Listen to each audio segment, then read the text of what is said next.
তো বন্ধুরা, আপনাদের অনেক প্রশ্নের উত্তরে আজকে একটা ভিডিও আপনাদের কাছে আজকে নিয়ে চলে এসেছি। তো আপনারা অনেকবার আমাকে প্রশ্ন করেছিলেন যে দাদা ভাই, আপনি যে ভ্যাকসিনেশন গুলো যে করান, ভ্যাকসিনেশনের একটা ভিডিও আপনি আপনাদের দেখান কিভাবে আপনি ভ্যাকসিনেশন করেন। তো বন্ধুরা, ভ্যাকসিনেশন করা নিয়ে এটা যে বিশাল আহামরি জিনিস তাও কিন্তু নয়। আপনারা ভ্যাকসিনেশন বা ভ্যাকসিন করাবেন যেখান থেকে, যে দোকান থেকে আপনি ভ্যাকসিনগুলো কিনবেন, অবশ্যই ফ্লাক্সে বরফ দিয়ে ভ্যাকসিনগুলো নিয়ে আসবেন। কারণ একটু হিট হলে কিন্তু ভ্যাকসিনগুলো নষ্ট হয়ে যায়। তো আজকে 5 দিন বয়স, 5 দিনের মাথায় আমি আমার মুরগিদেরকে রানীক্ষেতের যে ভ্যাকসিনটা এটা কিন্তু করাচ্ছি। এতগুলো মুরগি আছে আর একটা একটা করে যে ধরে যে করাবো সেই সুযোগ কিন্তু আমার নেই, বা সেই সময়টাও আমার নেই। তাই আমি 2 ঘন্টা মুরগিদেরকে কোনো রকম জল খেতে দেইনি। জল খাইয়ে দিয়েছি, 2 ঘন্টা তারা খাবার খেয়েছে। তো 2 ঘন্টা পরে এগুলোকে আমি ভ্যাকসিন করাবো। সবচাইতে ভালো হয় বন্ধুরা, আপনারা যদি ছোট ছোট মুরগিগুলোকে একটা ছোট ছোট স্পেসের মধ্যে করে প্রত্যেকটা নাকে যদি এক ফোঁটা করে যদি ভ্যাকসিনেশন বা এক ফোঁটা করে যদি ড্রপ দেন, তাহলে কিন্তু সবচাইতে ভালো হয়। কিন্তু আমার সে সুযোগ নেই, কারণ সারাদিন অক্লান্ত পরিশ্রম করে, কারণ ফিল্ড থেকে সমস্ত কাজকর্ম করে যখন সন্ধ্যাবেলা বাড়িতে যখন ফিরি, তখন কিন্তু এত মানসিকতা থাকে না একটা একটা মুরগিকে ধরে ধরে করানোর। তো এই যে জলটা দেখছেন, জলটাতে অবশ্যই ফ্রিজ থেকে একটু ঠান্ডা জলের সঙ্গে মিশানো আছে। কারণ ভ্যাকসিনের যে টেম্পারেচার, ওই টেম্পারেচার যেন প্রায় 1 ঘন্টা কাছাকাছি যেন ঠিকঠাক থাকে। তো সঠিক ভ্যাকসিনেশনের যে নিয়মগুলো হচ্ছে, আপনারা ধরে ধরে একটা একটা করে নাকে যদি করান সবচাইতে ভালো। আর এরপরে যদি নাও যদি করাতে পারেন, তাহলে আপনারা করবেন কি, 5 লিটার যে ড্রিঙ্কার গুলো, বা আপনাদের কাছে যদি 2.5 লিটার ড্রিঙ্কার গুলো যদি থাকে, এই ড্রিঙ্কার গুলোর ভেতরে ফ্রিজ থেকে ছোট ছোট যে বরফের টুকরো গুলো পাওয়া যায়, একটা একটা করে বরফের টুকরো একটা একটা করে পিপির ভিতর ঢুকাবে। মানে পিপি বলতে এই যে ছোট ছোট প্লাস্টিকের পেপার গুলো পাওয়া যায় তার মধ্যে ঢুকাবে। কারণ ঢুকিয়ে এর যে মুখটা ওটা কিন্তু রাবার দিয়ে মুড়ে দিতে হবে, কারণ ভেতর থেকে বরফ গলা জল যেন এই জলের মধ্যে যেন না যেন মিশে। এবার কি করতে হবে, ওই ভ্যাকসিনটার মধ্যে সাগর দুধ বা এরকম ফ্যাটবিহীন যে দুধগুলো, ওই দুধগুলো মিশিয়ে, তারপরে ভ্যাকসিন মিশিয়ে কিন্তু ওই ড্রিঙ্কারে দিয়ে যদি মুরগিদেরকে খেতে দেন, তাহলে সবচাইতে ভালো যে ভ্যাকসিনের যে সিস্টেমটা, এটাতে কিন্তু খুব ভালোভাবে কিন্তু রেজাল্ট পাওয়া যায়। তো এখানে আমি মানে মার্কেটে গেছিলাম সাগর দুধের জন্য। তো সাগর দুধটা না মেলায় আমি এমনি প্লেন জলেই কিন্তু করাচ্ছি। কারণ জলের মধ্যে ফ্রিজ থেকে একটু ঠান্ডা জল মিশানো আছে। আর ভ্যাকসিনটা আমি এর মধ্যে গুলে দিলাম। আর আমাদের এলাকাতে এখন বর্তমানে এই যে গরম ঠান্ডা ওয়েদারে কিন্তু রানীক্ষেতের একটু প্রাদুর্ভাব দেখা যাচ্ছে। যার জন্য সমস্ত মুরগিদেরকে আমি রানীক্ষেতের যে ভ্যাকসিনগুলো, এই ভ্যাকসিনগুলো করিয়ে দিচ্ছি। আর এতগুলো মুরগিকে বন্ধুরা ধরে ধরে যে করানো, কিন্তু এটা একটা অনেকটা কিন্তু সময় সাপেক্ষের ব্যাপার, এবং টাইমের একটু অভাবের জন্য আমি জলের মধ্যে দিয়ে দিচ্ছি। তো আপনারা যেটা খুশি সেটা করতে পারেন। কিন্তু ভালো সবচাইতে হয় যদি আপনারা ধরে ধরে যদি একটা একটা মুরগির নাকে যদি আপনারা দেন, তাহলে সবচাইতে ভালো হয়। তো জলের মধ্যে ভ্যাকসিনের যে গোলানোটা কমপ্লিট। এবার এদেরকে আমি ড্রিঙ্কারের ভিতরে ঢুকিয়ে সমস্ত মুরগিদেরকে পরিবেশন করব।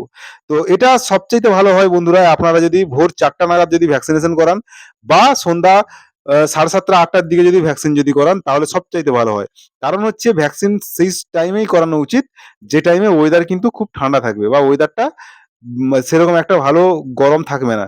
কারণ ভ্যাকসিন করানোর যে মূল উদ্দেশ্য যেটা হচ্ছে, ঠান্ডাতে ভ্যাকসিনটাকে করাতে হবে, এবং সঠিকভাবে কিন্তু ভ্যাকসিনটাকে যদি করাতে পারেন, তাহলে কিন্তু রানীক্ষেতের কিন্তু খুব বুম বুম ভাবে কিন্তু কাজ হবে। আর অনেকের ক্ষেত্রে এখানে একটা জিনিস প্রবলেম গুলো হয় কি, যখন আপনারা নাকের মধ্যে একটা একটা করে ড্রপ যখন মুরগিদেরকে যখন দেন, বা এটা যে দেওয়া হয়, তো সবসময় হাতে একটা ন্যাকড়া থাকবে, বা একটা রুমাল একটা থাকবে। ওই রুমালটা কিন্তু বরফ জলে চুবানো থাকবে। তো ওই বরফ জলে চুবানো থাকলে কি হবে, ওই রুমালটা ঠান্ডা থাকবে, এবং যে ড্রপারে বা যে ছোট ছোট যে শিশির ভিতরে ঢুকে যে এক ফোঁটা করে ফেলা হয়, তো ওই রুমালটা ওই শিশিতে জড়িয়ে নাকের মধ্যে এক ফোঁটা করে দিলে রেজাল্ট সবচাইতে ভালো কিন্তু রেজাল্ট আসে। আমাদের এলাকায় বর্তমানে একটু রানীক্ষেতের প্রকোপ দেখা যাচ্ছে। অনেক মুরগিতে কিন্তু এই রানীক্ষেতের প্রকোপে কিন্তু মারা যাচ্ছে। তো যার জন্য আমি ভ্যাকসিন গুলো করালাম। আর ভ্যাকসিনের নিয়ে যে আপনাদের বহু রকমের যে মানে ফোনে আমাকে যে সমস্ত কথাগুলো বলেন, দাদা ভাই মুরগি নিয়ে একটু বেশি বেশি করে ভিডিও যেন বানানো হয়। তো সেই উদ্দেশ্যকে কেন্দ্র করে আজকে একটা খুব ভালো একটা ভিডিও আপনাদের মানে মধ্যে আমি শেয়ার করে দিলাম। আপনারা অবশ্যই যারা পোল্ট্রি ফার্ম নিয়ে সঙ্গে জড়িত, আপনারা কিন্তু আর কিছু করুন বা না করুন সেটা বড় কথা নয়। কিন্তু মুরগিদেরকে সঠিক টাইমে সঠিক ভ্যাকসিনেশনের কোর্স বা শিডিউল যেটা থাকে, এটা কিন্তু আপনাদেরকে অবশ্যই কিন্তু এটা কিন্তু ফুলফিল করতে হবে। কারণ একটা ভ্যাকসিনেই কিন্তু আপনাদের ফার্মের কিন্তু একটা মেরুদণ্ড। একবার যদি কোনো ফার্মে যদি ভাইরাস যদি অ্যাটাক করে, তাহলে কি হবে, কিন্তু এককালীন একসঙ্গে সমস্ত মুরগির মারা যাওয়ার কিন্তু সম্ভাবনা কিন্তু থাকে। অনেকে হয়তো মনে করে যে আমি এখানে অ্যান্টিবায়োটিক দিয়ে মুরগিদেরকে আমি বাঁচিয়ে নিব। কিন্তু এটা কিন্তু সম্পূর্ণ ভুল কথা। আপনাদের অ্যান্টিবায়োটিকের যে খরচ, সেই খরচের তুলনায় যদি আমি ভ্যাকসিনেশনের যদি আমি খরচ ধরি, তাহলে আকাশ এবং পাতালের কিন্তু পার্থক্য। সামান্য কটা টাকা মোটামুটি খরচ হয়। আমার এখানে ২,০০০ পিস মুরগি আছে। ২,০০০ পিস মুরগিতে কত? এই ৳২০০ র ভিতরে কিন্তু আমার ভ্যাকসিনের যে খরচ এটা কিন্তু কমপ্লিট হয়ে গেল। কিন্তু একবার ভাবুন যদি এই ফার্মে যদি কোন রকম ভাবে যদি ভাইরাস অ্যাটাক হয়, তাহলে কয়েক হাজার টাকা খরচ করলেও যে মুরগিগুলো যে বাঁচবে, তারও কিন্তু কোনো গ্যারান্টি নেই। তাই বন্ধুরা, আর কালবিলম্ব নয়, যিনারা পোল্ট্রি ফার্মের সঙ্গে জড়িত আপনারা কিন্তু অবশ্যই ভ্যাকসিনেশন যে শিডিউল এগুলো কিন্তু কোনোদিনও মিস করবেন না। সবসময় ভ্যাকসিনেশনের কোর্স আপনারা কিন্তু কমপ্লিট রাখবেন। তাহলে আপনাদের মুরগির যে বিভিন্ন ভাইরাস ডিজিজ যেগুলো হয়, এই ডিজিজ থেকে কিন্তু মুরগিগুলো সম্পূর্ণভাবে সুস্থ থাকবে এবং আপনাদের খামারে যে বিশাল বড় একটা লোকসান যে হয়ে যায় ভাইরাস ঘটিত যে সমস্ত সমস্যাগুলোর জন্য, এগুলো থেকে কিন্তু আপনাদের খামারটা বহু দূরে কিন্তু থাকবে। আপনাদের মুরগির মর্টালিটি না হলে আপনাদের যদি এফসিআর খাবার খাইয়ে অর্থাৎ খাবারের কস্টিং এর সঙ্গে মুরগির যে প্রোডাকশন এটা যদি ঠিকঠাকভাবে মেনটেন্যান্স যদি করতে পারেন, সব ব্যবসাতেই কিন্তু আপনাদের এখান থেকে কিন্তু প্রফিট করা সম্ভব। এটা পুরোটা নির্ভর করে কিন্তু নিজেদের উপরে। আপনারা যদি একটু যদি হেলায় ফেলায় ছেড়ে দেন, মানে মুরগি হচ্ছে আমি অ্যান্টিবায়োটিক দিয়ে দিলাম যা হবি হ, বা মুরগি এরকম কোনো সমস্যা হচ্ছে আমি হোমিওপ্যাথি ওষুধ দিয়ে দিলাম তাতে মুরগি বেঁচে যাবে। এই যে হেলায়, এই হেলা কিন্তু করা চলবে না, বিশেষত পোল্ট্রি ফার্মে। এখানে প্রত্যেকটা মিনিট প্রত্যেকটা সেকেন্ড কিন্তু একটা গুরুত্বপূর্ণ ভূমিকা পালন করে থাকে। এই প্রত্যেকটা ভূমিকা যদি আপনি যদি ঠিকঠাকভাবে যদি করতে পারেন বা প্রত্যেকটা ভূমিকা যদি ঠিকঠাকভাবে যদি পালন করে থাকেন, নিজের কাছে যদি আপনি সবসময় ঠিক থাকেন, হনেস্ট থাকেন এবং মুরগির পিছনে যে শিডিউল যেগুলো থাকে এগুলো যদি আপনি সঠিকভাবে করতে পারেন, তাহলে তো বলব যে মুরগি থেকে কিন্তু কোনোদিনও লসের চান্স খুবই কম। যদি আপনাদের মার্কেট সঠিক থাকে। হ্যাঁ, এখানে একটা প্রোডাকশনের সময় কিন্তু একটা মার্কেটিং এরও একটা ব্যাপার থাকে। কারণ মার্কেটে যে রেট গুলো এগুলো কিন্তু সবসময় একই থাকে না। কখনো ওঠা হয়, কখনো পড়া হয়। যখন দেখবেন আপনাদের মার্কেট ভালো থাকে, একটা ভালো মাপের কিন্তু আপনারা প্রফিট এখানে তুলতে পারবেন। আর যখন মার্কেট ডাউন থাকবেন, তখন কিন্তু হয়তো যে প্রফিটের যে অ্যামাউন্টটা অনেকটা পেতেন হয়তো অনেকটা নাও পান, কিন্তু লস হবে না আপনাদের।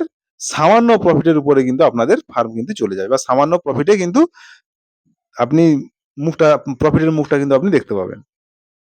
এখানে খাবার খাওয়ার প্রায় ২ ঘন্টা থেকে ২.৫ ঘন্টা কিন্তু আমি মুরগিদেরকে কোনো রকম কোনো জল খেতে দেইনি। তার কারণ ভ্যাকসিনটা যখন আমি দিব তারা যেন খুব দ্রুততার সাথে যেন ওই ভ্যাকসিনের যে জলগুলো ওইগুলো কিন্তু যেন খেতে পারে। তো বন্ধুরা, এখানে আরো একটা কিন্তু ভালো জিনিস হয় বা এই সিস্টেমটা আমি আগে অবলম্বন করতাম। এতেও কিন্তু রেজাল্ট খুব ভালো হয়। রেজাল্ট কি? যে আপনি মুরগিদেরকে মোটামুটি রাত ৮ঃ০০ অবধি কিন্তু জল খেতে দিবেন। তারপর জল কিন্তু তুলে ফেলে দিবেন। সারারাত মুরগি কিন্তু খাবার খাবে। কিন্তু জল কিন্তু খাবে না। এই জলটা আপনি বসাবেন কখন? সকালবেলার দিকে কিন্তু আপনি এই জলটা কিন্তু বসাবেন। এই সকালবেলার দিকে আপনি যখন জলটা বসাবেন তখন দেখবেন খুব দ্রুততার সাথে কিন্তু মুরগিগুলো জল খাবে। আর ভ্যাকসিনের যে কাজটা এটা কিন্তু যত তাড়াতাড়ি আপনার মুরগির জলগুলো খেয়ে নিতে পারবে, তত কিন্তু আপনাদের মুরগির যে ভ্যাকসিনেশনের যে কাজগুলো ওই ওই কাজটা কিন্তু খুব ভালোভাবে কিন্তু হবে। তো বন্ধুরা, আপনাদের অনেক মোটামুটি রিকোয়েস্টে মুরগি নিয়ে যে ভিডিওগুলো ধীরে এবার আপনাদের সামনে আসবে, মুরগির বিভিন্ন রোগ ব্যাধি নিয়ে আসবে। তো সেই ভিডিওগুলো আপনারা যদি দেখেন তাহলে আপনারা কিন্তু নিজের ফার্মেও কিন্তু ট্রেনিং না করেও কিন্তু অনেকটা কিন্তু আপনাদের মুরগির যে রোগ ব্যাধিগুলো এগুলো কিন্তু আটকে দিতে পারবেন।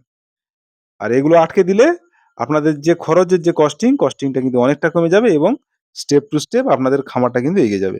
তো বন্ধুরা, আপনারা অনেক মোটামুটি লাইক করছেন, শেয়ার করছেন, সাবস্ক্রাইব করছেন, তার জন্য অনেক